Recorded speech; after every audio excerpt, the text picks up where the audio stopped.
చాలా మందికి ఈ విషయం తెలీదు. ఎవ్రీడే మన బాడీ ఎన్నో థౌజండ్స్ ఆఫ్ సెల్స్ని ప్రొడ్యూస్ చేస్తూనే ఉంటుంది. కానీ ఈ సెల్స్లో కొన్ని ప్రీ క్యాన్సరస్ సెల్స్ ఉంటాయి, కొన్ని హార్మ్ఫుల్ ఉంటాయి. వీటిని క్లీనప్ చేయడానికి మన బాడీలో ఒక ఇంటెలిజెంట్ సిస్టమ్ ఉంటుంది, విచ్ ఇస్ ఇమ్యూన్ సిస్టమ్. కాకపోతే ఈ ఇమ్యూన్ సిస్టమ్ అప్పుడప్పుడు ఓవర్ యాక్టివ్ ఉండొచ్చు, అండర్ యాక్టివ్ ఉండొచ్చు, డిస్రెగ్యులేటెడ్గా ఉండొచ్చు.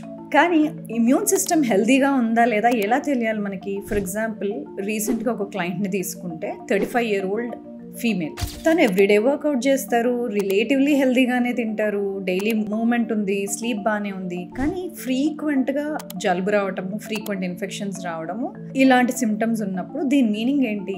Most of the time under active immune system ఉంది అని. చాలా మంది ఇమ్యూన్ సిస్టమ్ అనగానే ఏదో ఇమ్యూన్ సిస్టమ్ని బూస్ట్ చేసేయాలి అనుకుంటుంటారు. అంటే వాల్యూమ్ బటన్ ఉంటే అది ఇంక్రీజ్ చేసినప్పుడు ఇంక్రీజ్ అవ్వడము, డిక్రీజ్ చేసినప్పుడు డిక్రీజ్ అవ్వడము. ఇలా ఇమ్యూన్ సిస్టమ్ని ఈజీగా ఓవర్ యాక్టివ్గా, అండర్ యాక్టివ్గా మనం మార్చలేము. ఎందుకంటే అది సింపుల్ సిస్టమ్ కాదు, అది చాలా ఇంటిగ్రేటెడ్ అండ్ ఇంటెలిజెంట్ సిస్టమ్. అంటే ఇమ్యూన్ సిస్టమ్ హెల్తీగా ఉండాలంటే గట్, బ్రెయిన్, డీటాక్స్ సిస్టమ్స్, మన హార్మోనల్ సిస్టమ్స్ అన్ని బ్యాలెన్స్లో ఉంటే ఒక ఆర్కెస్ట్రా సిస్టమ్ లాగా ఉంటుంది. ఒక హెల్తీగా ఉండాలి అంటే ట్యూన్లో ఉండాలి ఆల్ మ్యూజికల్ సిస్టమ్స్ అన్ని. ఫర్ ఎగ్జాంపుల్, ఒక వైలిన్ స్ట్రింగ్ని మీరు ఓవర్గా స్ట్రెచ్ చేసినప్పుడు ఏమవుతుంది? అది మ్యూజిక్ రాదు, నాయిస్ వస్తుంది. అలాగే లోడ్ ఎక్కువైనప్పుడు ఇమ్యూన్ సిస్టమ్ పైన అప్పుడు అది హెల్దీగా ఉండదు, డిస్రెగ్యులేట్ అవ్వచ్చు, ఓవర్ యాక్టివ్ అవ్వచ్చు, అండర్ యాక్టివ్ అవ్వచ్చు. అండర్ యాక్టివ్ అయినప్పుడు ఎలా ఉంటుంది? ఫ్రీక్వెంట్ ఇన్ఫెక్షన్స్ రావడము, ఫ్రీక్వెంట్గా ఫీవర్స్ రావడము ఇలా ఉంటాయి.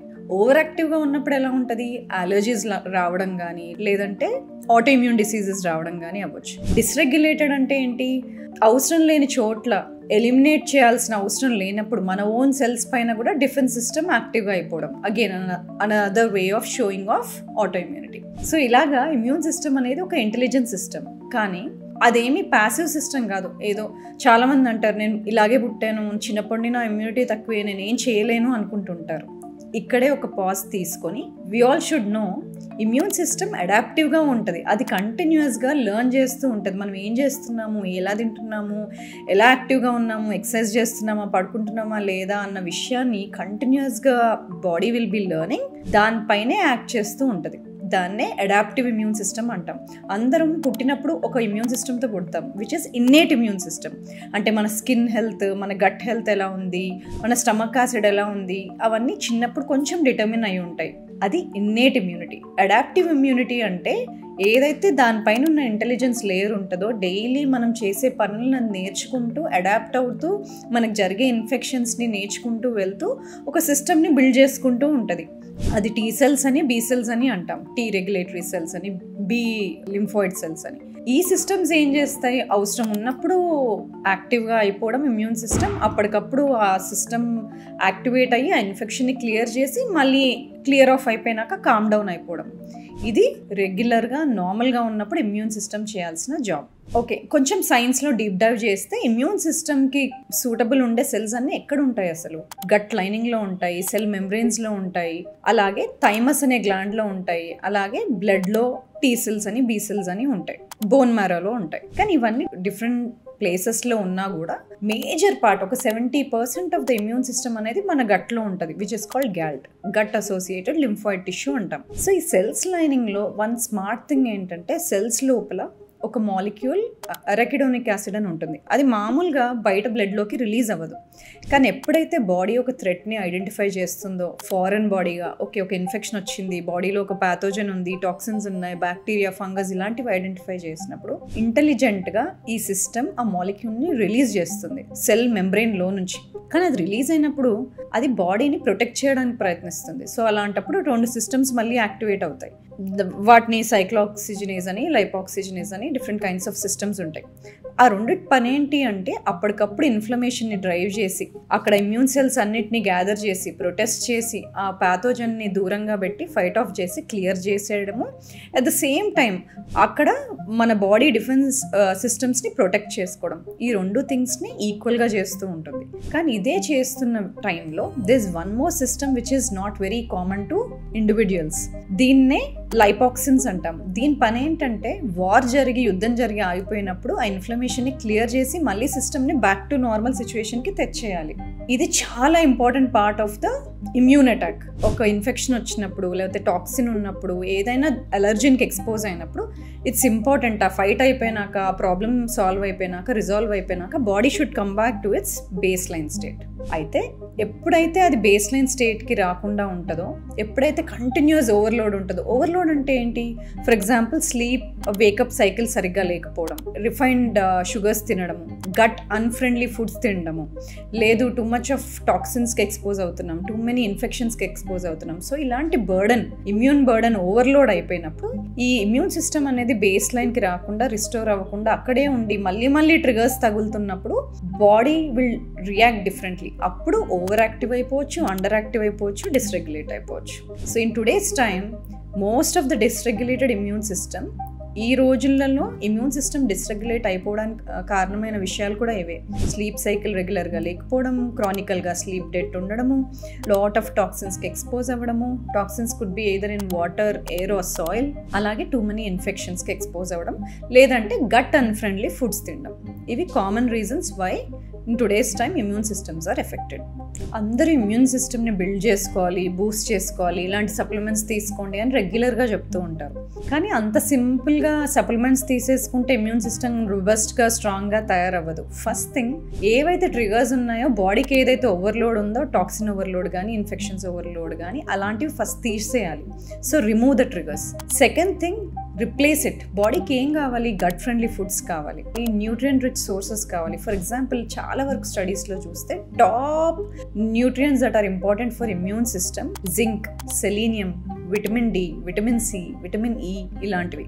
సో స్టడీస్లో కనుక చూస్తే ఎవరైతే ఊరికే రెస్పిరేటరీ ఇన్ఫెక్షన్స్కి, జలుబులకి, వీటికి ఊరికే వస్తాయో, వీళ్ళకి విటమిన్ డి డెఫిషియెంట్గా ఉన్నప్పుడు వీళ్ళకి రెక్టిఫై చేస్తే 70% రికవరీ ఉంటుంది. అలాగే డెఫిషియన్సీ లేదు కానీ డైలీ బేసిస్ మీద మనం మెయింటైన్ చేసుకోవడానికి డోసెస్ తీసుకుంటే అబౌట్ 12% ఇంప్రూవ్డ్ రికవరీ ఉంటుంది. బాడీలో ఎన్నో ఎంజైమ్ సిస్టమ్స్ ఉంటాయి. మోర్ దాన్ 100 ఎంజైమ్ సిస్టమ్స్ని డ్రైవ్ చేసేది జింకే.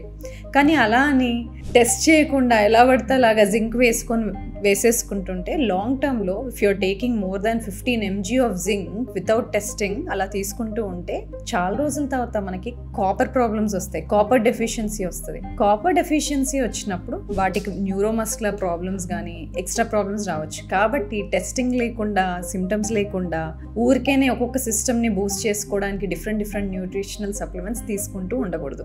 ఇన్ని రోజులు విటమిన్ డి అంటే బోన్ హెల్త్ బాగుండాలి అందుకే తీసుకోవాలి, లేదంటే కాల్షియం అబ్జార్ప్షన్ బాగుండాలి అందుకే తీసుకోవాలి అనే ఒక కామన్ మిత్ ఉంటుంది. కానీ ఇవాళ మనకు తెలిసింది ఏంటంటే విటమిన్ డి ఈజ్ మేజర్ ఇమ్యూనోమాడ్యులేటర్. అంటే ఏంటి? ఇమ్యూన్ మాడ్యులేటింగ్ సెల్స్ ప్రొడ్యూస్ అవ్వటానికి విటమిన్ డి అనేది చాలా ఇంపార్టెంట్. ఒక సెల్ ప్రొటెక్షన్లో కావాల్సిన మాలిక్యూల్స్ కొన్ని ఉంటాయి, డిఫెన్సిన్స్ అనేవి విటమిన్ డి ఉంటేనే అవి రిలీజ్ అవుతాయి. సో ఇమ్యూన్ సిస్టమ్ని ప్రొటెక్ట్ చేసుకోవాలి అంటే విటమిన్ డి కరెక్ట్గా ఉండడం చాలా ఇంపార్టెంట్. అందుకే చాలా వరకు ఆటోఇమ్యూన్ డిసీజెస్లో కానీ, చాలా వరకు ఫ్రీక్వెంట్గా రెస్పిరేటరీ ఇన్ఫెక్షన్స్ వచ్చే వాళ్ళలో కానీ కామన్గా ఉండే డెఫిషియన్సీ వచ్చేసి vitamin D. Therefore, vitamin D today is identified as a major immunomodulator and not just for calcium homeostasis. మనకి గ్లూటాథయోన్ అనేది చాలా ఫేమస్. అది major anti oxidant, power house, master anti oxidant అని అంటూ ఉంటాం. కానీ మేజర్గా గ్లూటాథయోన్ ప్రికర్సర్కి కావాల్సింది ఏంటి? ఆ మొత్తం సైకిల్ ప్రాపర్గా రన్ అవ్వాలి అంటే సెలీనియం అనే baseline ingredient very important. So selenium is a major antioxidant. It will protect the cells. ఏంటి అది? ఇమ్యూన్ సెల్స్ని ఒక ఆక్సిడేటివ్ డ్యామేజ్ రాకుండా, ఇమ్యూన్ సెల్స్ డిస్ట్రాయ్ అవ్వకుండా రీసైకిల్ చేసి రిపేర్ చేస్తుంది selenium. That's why selenium is very important. అలాగే మనకు అందరికీ మ్యూకోజల్ బ్యారియర్స్ అనేవి ఉంటాయి. అక్కడ మేజర్ ఇమ్యూనిటీ బ్యారియర్ ఉంటుంది. ఫర్ ఎగ్జాంపుల్ మౌత్లో ఉండే మ్యూకోజా లేయర్ కానీ, గట్లో ఉండే మ్యూకోజా లేయర్ కానీ, ఇవన్నీ ఫస్ట్ లైన్ డిఫెన్స్ లేయర్స్. ఏంటి? మన ఫస్ట్ అవి బాడీలో ఎంటర్ అయ్యే దగ్గరే ఫిల్టర్ అయిపోతాయి. అక్కడ విటమిన్ సి, విటమిన్ ఈ రెండు చాలా important. So major first line primary defence దగ్గర విటమిన్ సి అండ్ ఈ ఇంపార్టెంట్. అలాగే ఒక మేజర్ ఇన్ఫ్లమేటరీ క్యాస్కేడ్, ఒక ఇమ్యూన్ సిస్టమ్ పనిచేసే దగ్గర, సెల్ మెంబ్రెయిన్ దగ్గర కరెక్ట్ డిఫెన్స్లో ఉండాలి సెల్స్, మన డిఫెన్స్ బాగుండాలి, ఒఫెన్స్ బాగుండాలి అంటే అక్కడ EPA DHA అని omega-3 ఫ్యాటీ యాసిడ్స్ చాలా ఇంపార్టెంట్.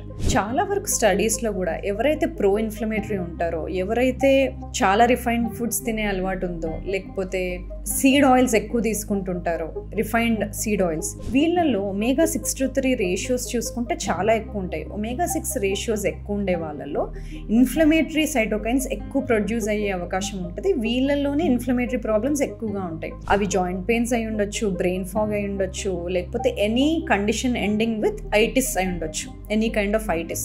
సో కాబట్టి ఈ ఇన్ఫ్లమేటరీ కండిషన్స్ ఉండే వాళ్ళల్లో చాలా స్టడీస్లో omega-3 రిచ్ ఫుడ్ అంటే omega-3s ఎక్కువ ఉండే ఫుడ్స్ తీసుకున్నప్పుడు వాళ్ళల్లో ఇన్ఫ్లమేటరీ ప్రాసెసెస్ తక్కువైపోతాయి. అవి డేటాలో ఎలా తెలుస్తాయి? టెస్టులు చేసినప్పుడు HSCRP కానీ ఇంటర్లూకిన్ 6 అనేవి కానీ ఈ ఫుడ్స్ తీసుకుంటున్నప్పుడు, omega-3 రిచ్ ఫుడ్స్ తీసుకుంటున్నప్పుడు ఆ ఇన్ఫ్లమేటరీ సైటోకైన్స్ అనేవి బాడీలో తగ్గుతాయి. కాబట్టి ఇవన్నీ మేజర్ న్యూట్రియంట్స్ ఇమ్యూన్ సిస్టమ్ బాగుండాలి అంటే. అందరూ చాలా వరకు క్వశ్చన్స్ అడుగుతూ ఉంటారు, వెదర్ చేంజ్ అయింది కదా, ఇమ్యూన్ బూస్టింగ్ ఫుడ్స్ ఏమైనా ఉంటాయా? మళ్ళీ దాని ఆన్సర్ ఏంటి అంటే ఫుడ్ మేట్రిక్స్ అనేది చాలా ఇంపార్టెంట్. ఇప్పుడు చెప్పాను కదా vitamin C rich foods important. Okay, vitamin C tablet వేసేసుకుంటారు.